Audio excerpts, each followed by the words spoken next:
Sungguh kaulah yang terindah, sungguh kaulah yang ku cinta.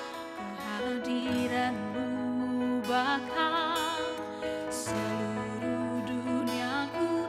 Hanya kaulah yang ku pandang, hanya kaulah yang ku pegang. Kasih dan kebaikanmu di dalam duniaku.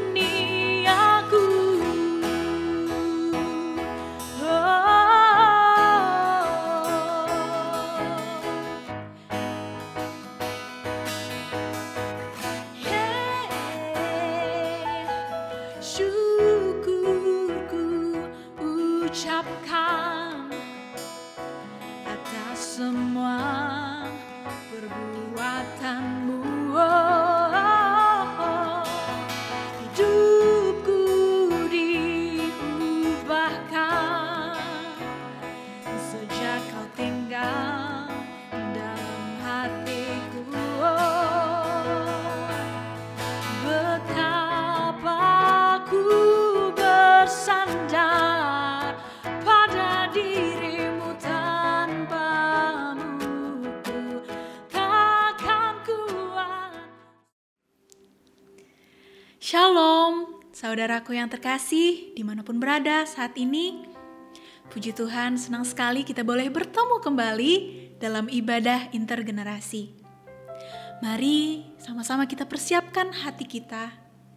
Biarlah Roh Kudus boleh memenuhi tempat kita, hati kita. Mari kita bersama-sama mengawali ibadah ini dengan pengakuan demikian. Pertolongan kita adalah dalam nama Tuhan yang menjadikan langit dan bumi.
Saudaraku, saat ini adalah saatnya bagi kita untuk melihat kembali seminggu ke belakang atau yang mungkin dalam kehidupan kita yang lalu, secara sadar maupun tidak kita sadari, banyak kita lakukan hal-hal yang menyakiti hati Tuhan. Kita berbuat dosa. Mari saat ini saya ajak kita untuk menundukkan kepala kita, ambil waktu kita sejenak. Kita mau berkata-kata kepada Tuhan, mengaku segala dosa kita. Kita mau berdoa kepada Tuhan. Ya Tuhan, Engkau yang Maha Kasih, Engkau yang Maha Pengampun, Engkau yang mengenal hati kami yang apa adanya ini Bapa. Kami anak-anak-Mu yang penuh dosa ini datang ke hadirat-Mu, membawa segala ketakutan, keraguan kami, bahkan kami yang sering tidak mengandalkan Engkau Bapa. Kiranya Kau ampuni segala hati kami, kedegilan di dalam hati kami, segala keinginan daging kami, segala sesuatunya Tuhan. Engkau yang ampuni kami, Engkau yang perbaharui kami. Pakailah kami, jadikanlah kami anak-anak-Mu Bapa. Kami seluruh doa kami ini kami serahkan hanya di dalam tangan-Mu Tuhan Yesus Kristus yang baik. Amin. Saudaraku, sambutlah berita anugerah dari Tuhan menurut Mazmur 103 ayat 2 sampai dengan 4. Firman Tuhan mengatakan, "Pujilah Tuhan hai jiwaku dan janganlah lupakan segala kebaikannya. Dia yang mengampuni segala kesalahanmu, yang menyembuhkan segala penyakitmu. Dia yang menebus hidupmu dari lobang kubur, yang memahkotai engkau dengan kasih setia dan rahmat." Demikianlah berita anugerah dari Tuhan.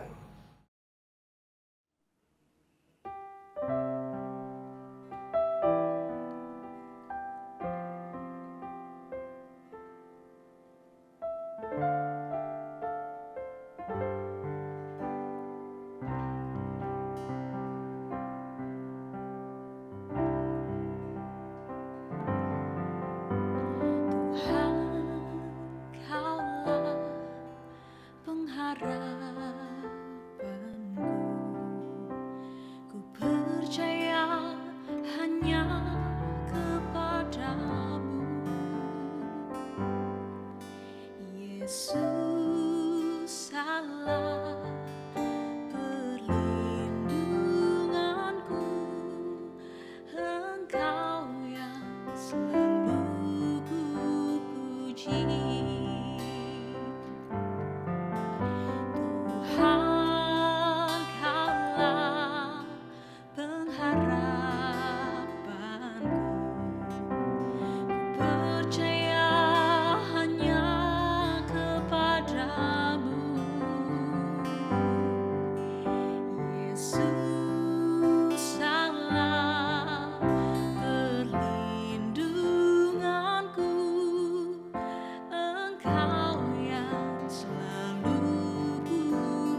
Mari saudara-saudara kita bersama-sama berdoa sebelum kita membaca merenungkan firman Tuhan.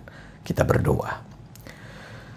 Tuhan anugerahi kami dengan hikmat, agar kami mampu memahami, menyelami, menikmati firman Allah yang sebentar akan kami baca dan renungkan. Berikan kepada kami hati yang penuh semangat untuk menghidupi firman Allah dalam keseharian kami. Dan kami semua memohon pertolongan dari Tuhan, agar firman Allah tidak kembali dengan sia-sia, melainkan berbuahkan kehidupan yang diubahkan oleh Engkau. Berkati hamba-Mu yang jauh dari sempurna, agar ia dilayakkan untuk memberitakan apa yang baik, apa yang benar, yang datang dari Engkau. Bersabdalah ya Roh Kudus, kami siap menjadi pelaku firman-Mu. Di dalam nama Tuhan kami Yesus Kristus, Sang Firman yang hidup, kami berdoa serta memohon. Amin. Injil Lukas pasal 9 ayat 28 sampai dengan 36. Injil Lukas pasal 9 ayat 28 sampai dengan 36. Kira-kira 8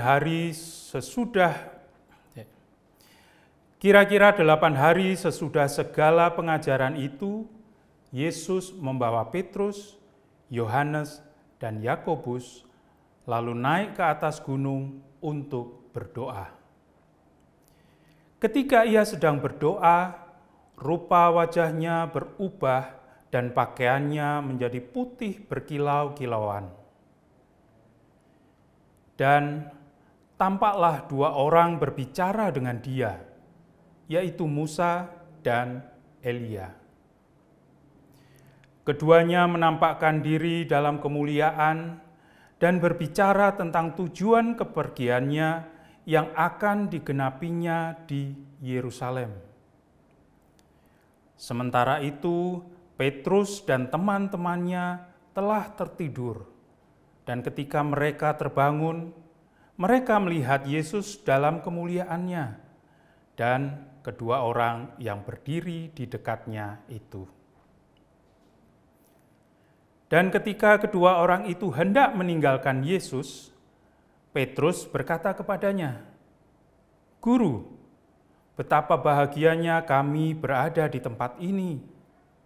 Baiklah kami dirikan sekarang 3 kemah, 1 untuk engkau, 1 untuk Musa, dan 1 untuk Elia." Tetapi Petrus tidak tahu apa yang dikatakannya itu. Sementara ia berkata demikian, datanglah awan menaungi mereka. Dan ketika mereka masuk ke dalam awan itu, takutlah mereka. Maka terdengarlah suara dari dalam awan itu yang berkata, "Inilah anakku yang kupilih, dengarkanlah dia." Ketika suara itu terdengar, nampaklah Yesus tinggal seorang diri. Dan murid-muridnya itu merahasiakannya, dan pada masa itu mereka tidak menceritakan kepada siapapun apa yang telah mereka lihat itu. Demikianlah Injil Yesus Kristus. Berbahagialah saudara yang menerima berita Injil, menyimpan dalam hati, dan menerapkannya dalam hidup sehari-hari. Haleluya. Shalom Aleichem, Bapak Ibu, kakak dan adik sekalian yang dikasihi Yesus Kristus.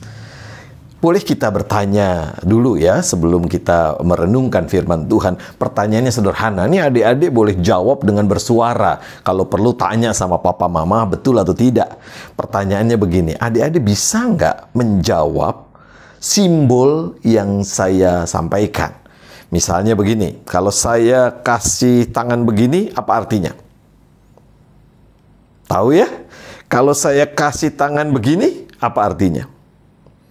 Tahu juga dong. Kalau saya kasih tangan begini, apa artinya? Nah, semua ini pasti bisa adik-adik jawab. Sebab adik-adik adalah orang yang begini. Dan Yesus begini sama adik-adik. Mengerti maksudnya? Nah, saudara-saudara, adik-adik yang dikasihi Tuhan, tadi itu adalah simbol. Kata yang saya ucapkan ini adalah sebuah simbol. Gerak tangan ini adalah simbol. Semua orang membutuhkan simbol.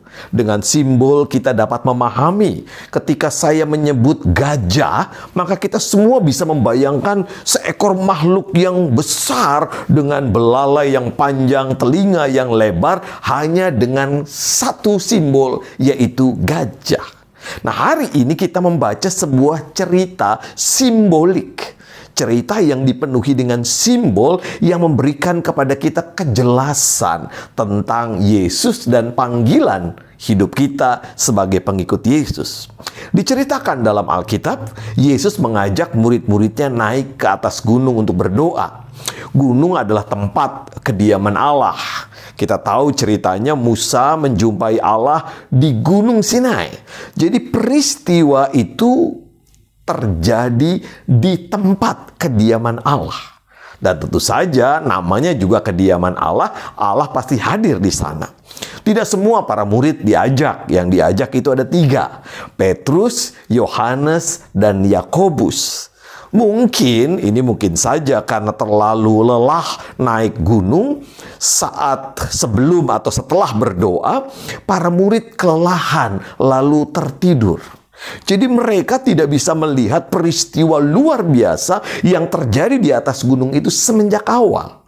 Tiba-tiba saja mungkin mereka dikagetkan oleh suara atau apapun, mereka terbangun dan tentu saja mereka sangat-sangat terkejut. Adik-adik pernah kaget kan? Pernah terkejut kan? Nah, ini kagetnya seperti itu, kaget luar biasa. Tetapi bukan kaget seperti melihat hantu. Kagetnya di sini terpesona, terkagum-kagum. Karena mereka melihat rupa wajah Yesus berubah. Pakaiannya berubah putih, berkilau-kilauan. Disebutkan demikian dalam ayat 29. Inilah yang kemudian kita kenal dengan peristiwa transfigurasi. Figur Yesus mengalami perubahan. Minggu transfigurasi yang kita rayakan hari ini mengajak kita melihat bahwa Yesus begitu luar biasa. Nah, karena begitu terpesona, begitu mengesankan, maka Petrus berkata kepada Yesus dalam Lukas 9 ayat 33, "Guru, betapa bahagianya kami berada di tempat ini. Baiklah kami dirikan 3 kemah, 1 untuk engkau, 1 untuk Musa, dan 1 untuk Elia." Coba kita lihat. Kemah adalah tempat kediaman. Artinya Petrus ingin terus-menerus melihat, mengagumi peristiwa yang membuatnya terpesona itu. Nah, kayak gini kan mirip dengan kita ya. Kita ini kalau terpesona dengan sebuah tempat, entah kita liburan, lalu lihat suasananya begitu enak, rasanya nggak mau pulang. Atau kalaupun kita pulang, kita pasti membuat fotonya, rekamannya, videonya, dan kita lihat berulang-ulang. Kenapa? Karena liburan di tempat itu mengesankan. Demikian juga Petrus, dia pengen membuat 3 kemah supaya dia bisa melihat peristiwa itu terus-menerus. Betapa tidak mengesankan. Yesus tidak hanya mengalami perubahan, tetapi Yesus juga bertemu dengan 2 tokoh besar, Musa dan Elia. 2 tokoh penting dalam pemikiran orang-orang Yahudi. 2 tokoh yang dikagumi oleh orang-orang Yahudi. Pertama adalah Musa yang menerima 10 hukum Allah. Perjumpaan dengan Musa seolah-olah mau mengatakan Yesus adalah pemenuhan hukum Allah. Dan kedua tentu saja Nabi Elia, nabi yang diangkat naik ke sorga, yang menurut orang Yahudi akan datang kembali. Seakan-akan mau mengatakan Yesus adalah Allah yang tengah bercakap-cakap dengan penghuni sorgawi.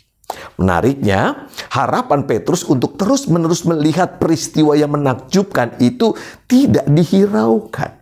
tidak didengarkan, tidak dipedulikan, dicuekin, kira-kira begitu. Bahkan tiba-tiba datang awan yang menutupi mereka. Artinya permintaan itu tidak disetujui oleh Allah. Lalu dalam awan itu terdengarlah suara, inilah anakku yang kupilih, dengarkanlah dia. Kalimat ini bermakna jangan sekadar takjub dengan Yesus, jangan sekadar terpesona dengan Yesus, tetapi dengarkanlah Yesus. Apa artinya? Apa arti dengarkanlah? Nah, sebelum menjawabnya ada dua hal yang menarik terkait dengan pernyataan inilah anakku yang kupilih, dengarkanlah dia. Yang pertama, peristiwa itu menunjukkan Yesus berasal dari sorga. Dalam iman Kristen kita percaya Yesus adalah pribadi kedua dari Allah Trinitas yang menjadi manusia. Kealahan Yesus bukan hasil rekayasa manusia, bukan hasil keputusan gereja, tapi berdasarkan pengalaman hidup murid-murid berjumpa dengan Yesus. Pengalaman hari ini adalah salah satunya, hingga para murid gereja Tuhan mengatakan Yesus adalah Allah yang menjadi manusia. Yang kedua, Allah berkenan di dalam dan melalui Yesus Kristus. Perhatikan kalimat, inilah anakku yang kupilih. Yesus adalah satu-satunya yang dipilih. Yesus adalah jalan, kebenaran, dan hidup. Tidak ada seorang pun yang datang kepada Bapa tanpa melalui dirinya. Dan itulah sebabnya kita harus mendengarkan Dia. Nah, sekarang kembali ke pertanyaan, apa sih artinya mendengarkan? Mendengarkan sama mendengar itu dua hal yang berbeda. Kita mendengar suara motor, kita mendengar suara orang ngobrol, kita mendengar tetapi tidak mendengarkan. Mendengarkan di sini adalah mendengarkan dengan telinga seperti seorang murid. Mendengarkan dengan cermat untuk mengetahui dan melakukan.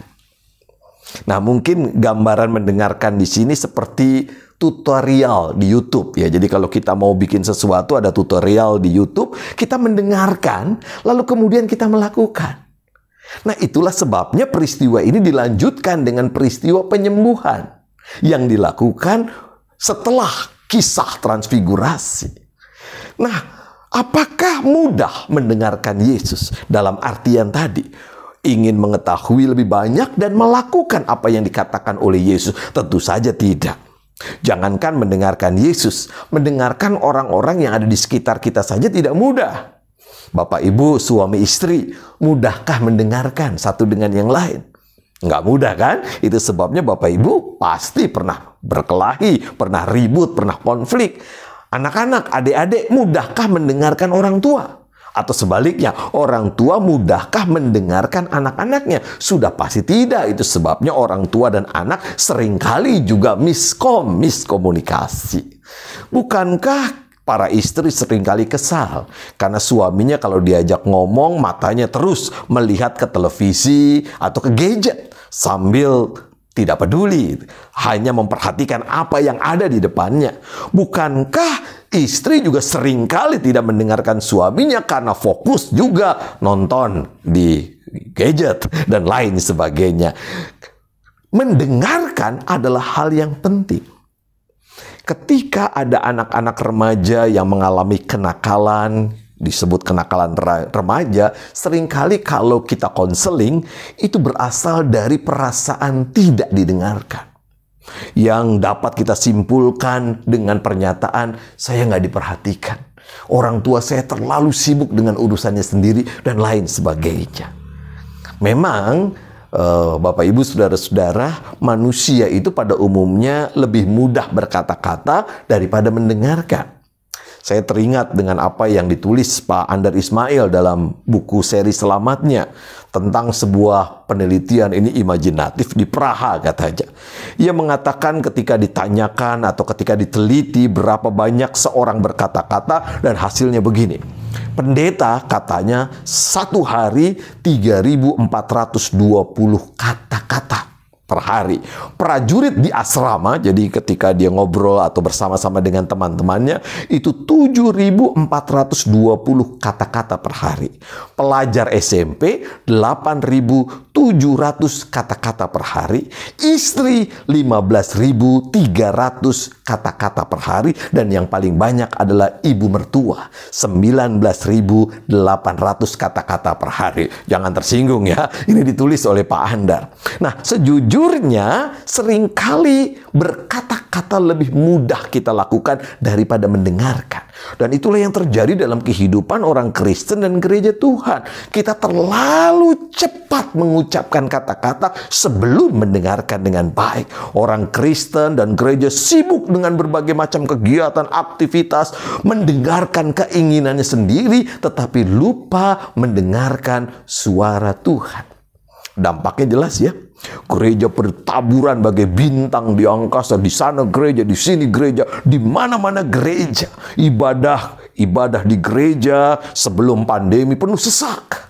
Dengan orang banyak, mobil-mobil yang parkir bikin kesel tetangga, orang berduyun-duyun datang dan lain sebagainya. Pendeta-pendeta terkenal laris di pasaran, menyedot jumlah anggota jemaat yang luar biasa.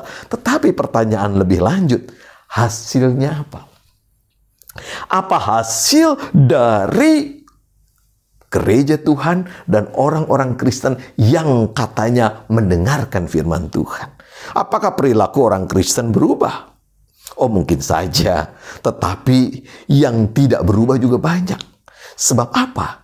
Persoalannya bukan soal gereja yang banyak. Persoalannya adalah kita tidak mendengarkan suara Yesus. Bapak, Ibu, kakak, dan adik, kalau kita sedang mendengarkan firman Tuhan, sebenarnya yang kita dengarkan itu apa sih? Suara kita, bukan? Dari awal ketika orang berkhotbah, kita langsung nebak, oh ini larinya ke sini. Kita mendengarkan suara kita sendiri, bukan suara Tuhan. Dan itu sebabnya kalau sehabis kebaktian, di dalam ruang gereja kita bisa menangis, kita bisa menyatakan pertobatan, begitu keluar gereja. Sama aja sama yang kemarin-kemarin.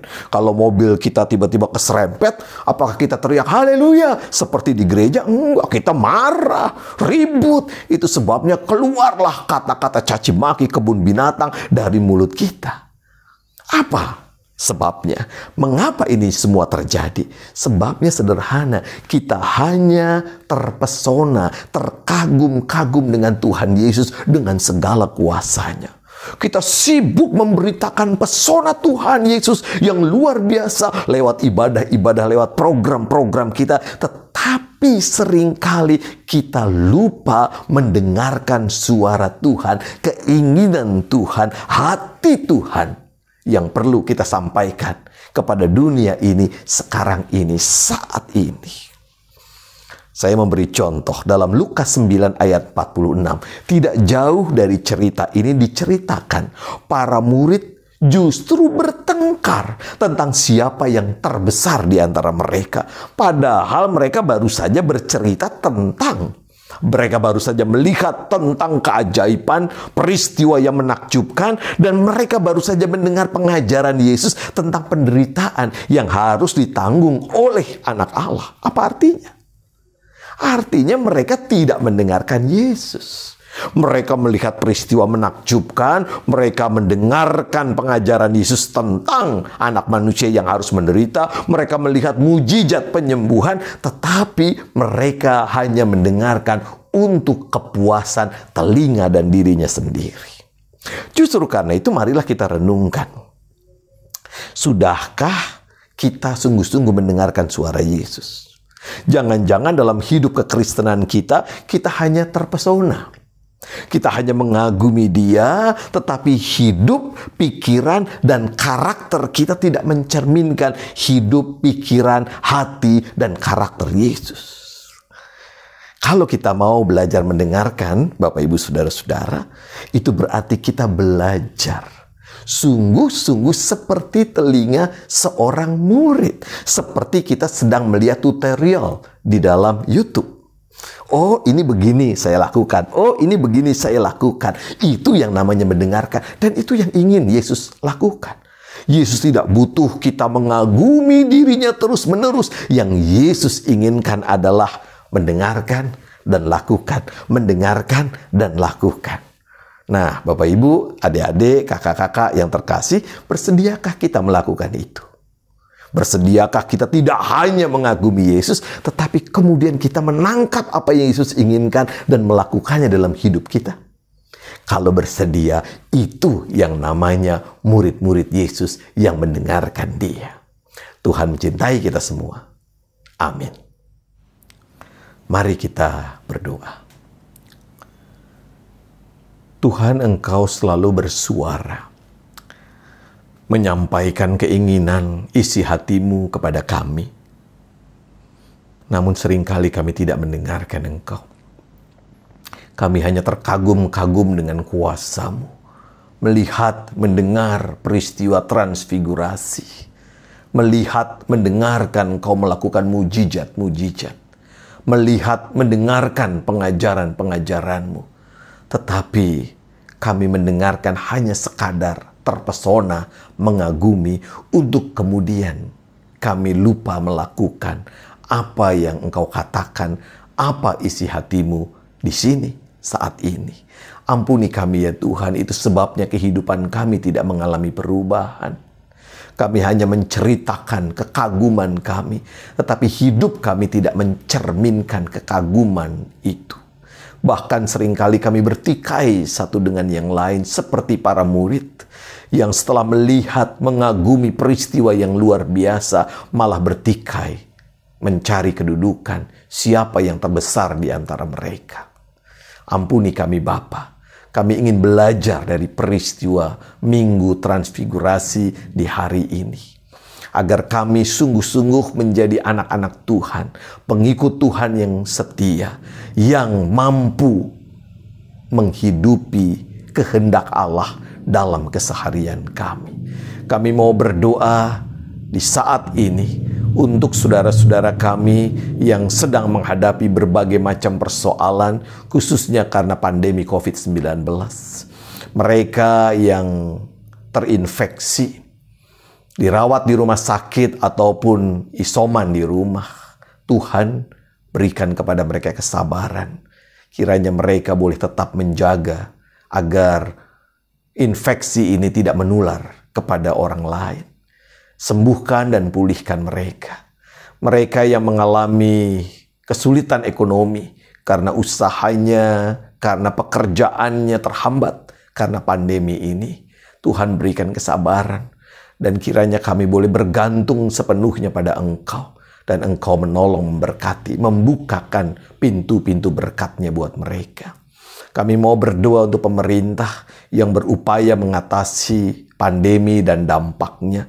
Kiranya Tuhan memberikan hikmat bagi pemimpin bangsa kami, hingga mereka sungguh-sungguh mampu mengelola negeri ini dengan baik di tengah-tengah situasi yang tidak mudah.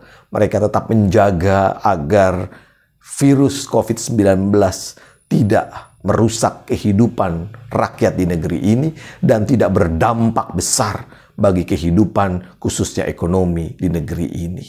Kami juga mau berdoa untuk mereka yang bekerja sebagai tenaga kesehatan yang berada di garda depan upaya menanggulangi COVID-19. Tuhan berkati.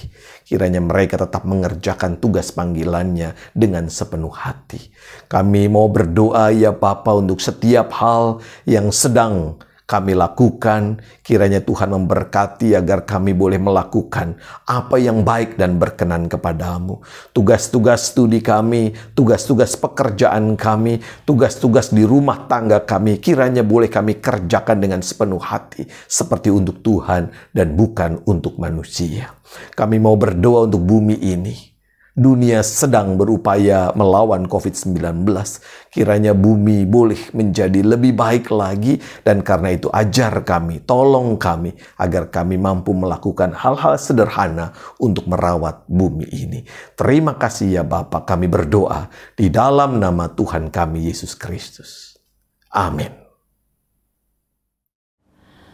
Bapak Ibu Saudara terkasih, Mari kita kembali memperbaharui iman percaya kita dalam pengakuan iman rasuli yang kita nyanyikan dari Kidung Jemaat 280, Aku Percaya.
Bapak Ibu Saudara terkasih, mari kita bersama-sama mengumpulkan persembahan sebagai ungkapan syukur kita kepada Tuhan dengan mengingat nats firman yang mendasari persembahan kita diambil dari Mazmur pasal 4 ayat yang ke-6.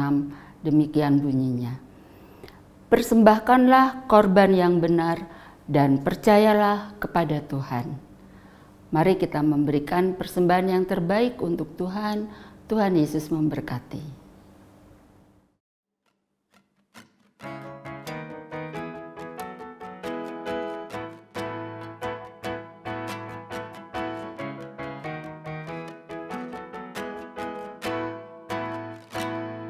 Sungguh Kaulah yang terindah, sungguh Kaulah yang ku cinta, kehadiran-Mu bakal seluruh duniaku.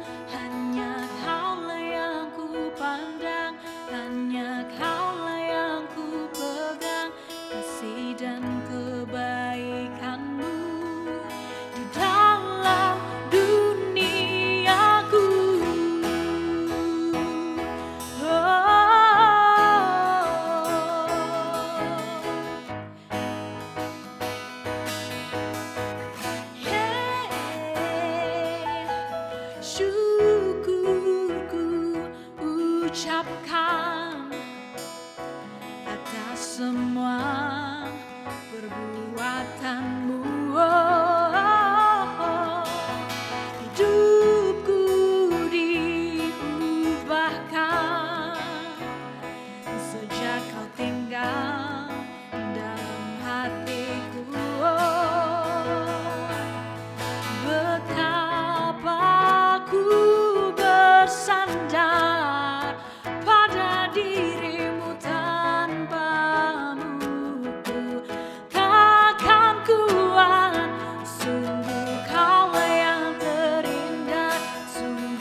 Bapak Ibu Saudara terkasih, mari kita menyerahkan persembahan kita di dalam doa.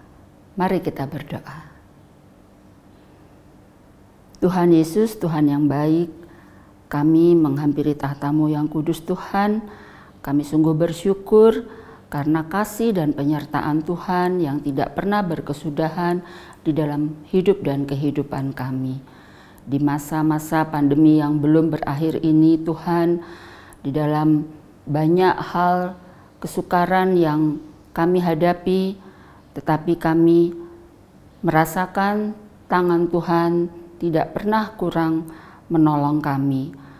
Kami tetap berada dalam kesehatan, bahkan kami tetap Tuhan cukupkan, dan kami bersyukur ketika kami pun boleh beribadah memuliakan nama Tuhan. Bapa Surgawi, kami ungkapkan syukur kami di dalam persembahan yang sudah kami kumpulkan ini Tuhan. Kami menyerahkan persembahan kami ke dalam tangan kasih-Mu. Kuduskan dan layakkan sehingga boleh kami pergunakan sebagai pelayanan gereja-Mu di sini. Dan kami menyerahkan para majelis dan aktivis yang mengelola persembahan ini Tuhan, pakailah kami seturut kehendak-Mu. Inilah doa kami ya Tuhan, kami alaskan di dalam nama Putra-Mu yang tunggal, Tuhan kami Yesus Kristus. Amin.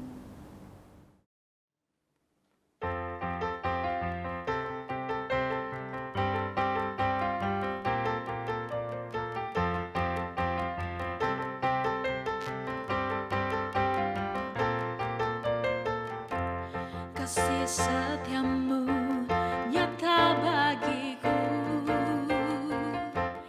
hikmat kebajikan tersedia bagiku, sebab Allah sanggup limpahkan segalanya, dan anugerah-Nya sangat besar bagiku. Aku diberkati, aku dilimpahi, karena Allah sanggup untuk menyediakan. Aku diberkati, aku dilimpahi atas sempurna anugerah Tuhan bagiku.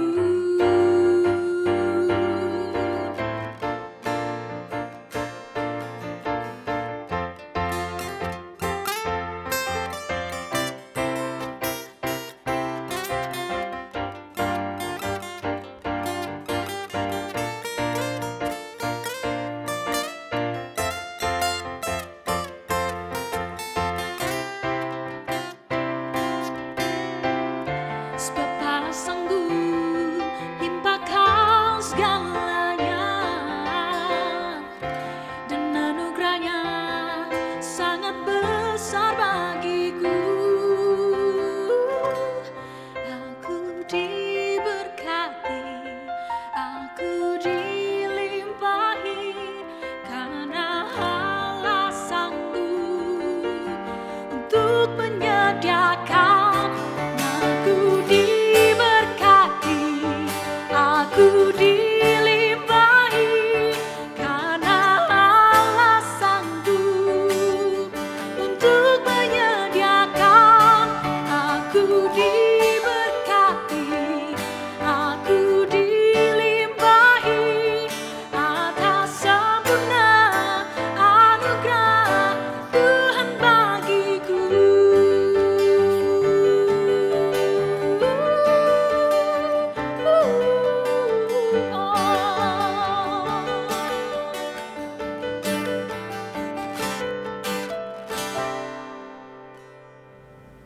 Saudara-saudara, dengarkanlah suara Tuhan, pulanglah dan lakukanlah perintah Tuhan, apa yang Tuhan katakan dalam hidup setiap kita, dan terimalah berkat Tuhan. Tuhan memberkati dan melindungi saudara. Tuhan menyinari saudara dengan wajah-Nya dan memberi saudara kasih karunia. Tuhan menghadapkan wajah-Nya kepada saudara dan memberi saudara damai sejahtera. Amin.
Selamat memasuki minggu yang baru, Bapak Ibu Saudaraku yang terkasih.